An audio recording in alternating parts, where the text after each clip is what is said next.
fearless organizer, a humanitarian, a man whose wit, charm, personality, passion, and commitment created one irresistible and dynamic leader. He was none other than our own Michael J. Quill, founding father of the Transport Workers Union of America. An Irishman to the core, Mike Quill was born in Kilgarvan on September 18, 1905. He was raised in turbulent times, nurtured by the Irish Revolt and a fighter in Ireland's tragic Civil War. He was a born leader, staging his first sit-in strike as a young man at the Kenmare sawmill. For his efforts, Quill was blacklisted as both a defeated Republican fighter and a sacked industrial activist.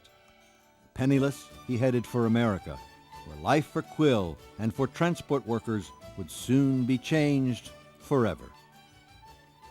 Quill found work on the independent subway line in New York City among thousands of immigrant Irishmen. Together they endured appalling working conditions, long hours, and low pay. He held various other jobs until becoming a change maker on the Interborough Rapid Transit Company, the IRT. Times were tough, and the 12-hour, 7-day work week was all too common. During those 12-hour nights, we'd chat about the motormen, conductors, and guards, whose conditions were even worse. I also saw Catholic ticket agents fired by Catholic bosses for going to Mass early in the morning. Protestant bosses fired Protestant workers for similar crimes, going to church. The Jewish workers had no trouble with the subway bosses. Jews were denied employment in the transit lines. The new IRT employee worked almost all of the change booths in the system, and while he did so, began to organize the workforce. Quill would set up his signature soapbox at lunch hour at the powerhouses or in the shops. It was these daily shopgate meetings which helped make him a popular figure on the transit property. We were no experts in the field of labor organization, but we had something in common with our fellow workers. We were all poor. We were all overworked. We were all victims of the 84-hour week. In fact, we were all so low down on the economic and social ladder that we had nowhere to go but up. Quill's efforts paid off as the Transport Workers Union held its first meeting in April 1934. No one was lukewarm to Mike Quill. Workers loved him. Management hated and feared him. Like him or not, no one could dispute his ability to organize. Beginning with just 400 members, Quill fought successfully to organize and represent all 14,000 employed by the IRT. In the next largest subway company, the Brooklyn Manhattan Transit, BMT line, a successful sit-down strike in '37 led to more victories and brought the total union membership to 45,000.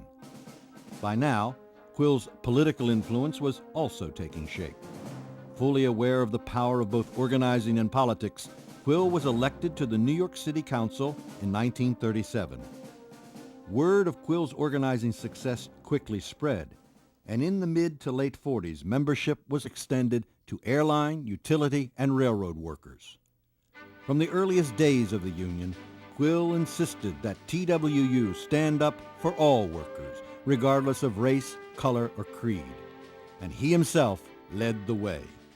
Most of my life I've been called a lunatic because I believe that I'm my brother's keeper. I organize poor and exploited workers, I fight for civil rights of minorities, and I believe in peace. This is my religion. He was an unequivocal and relentless foe of all forms of anti-Semitism and relentlessly fought against racial prejudice. He staged rallies against anti-Semitism and faced down racism wherever it raised its ugly head, especially among his own members. His commitment to fight racism was evident time and again and led to a friendship with Martin Luther King early in King's crusade for racial equality.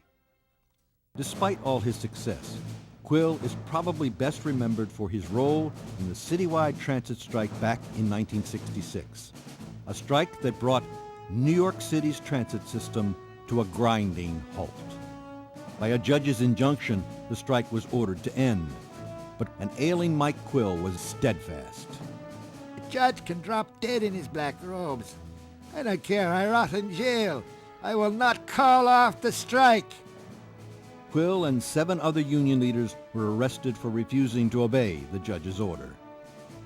In jail, Quill's condition worsened. He was sent to the hospital and remained there at the time when settlement was finally reached on January 13th. It was a tremendous victory. The package was worth over $60 million and included raises which would increase wages from $3.18 to $4.14 an hour. Included was another paid holiday, increased pension benefits, and other gains. Quill was finally released 3 weeks after his arrest. He spoke at a press conference that day and paid tribute to thousands of TWU members that night. It would be his last address, his last remaining days as TWU's fiery and fearless leader. On January 28, 1966, Michael J. Quill died. As the TWU Express reported that month, Mike Quill did not hesitate or equivocate. He died as he lived, fighting the good fight for TWU and its members. On the occasion of Quill's death, one speaker paid tribute to him. The speaker was none other than Martin Luther King.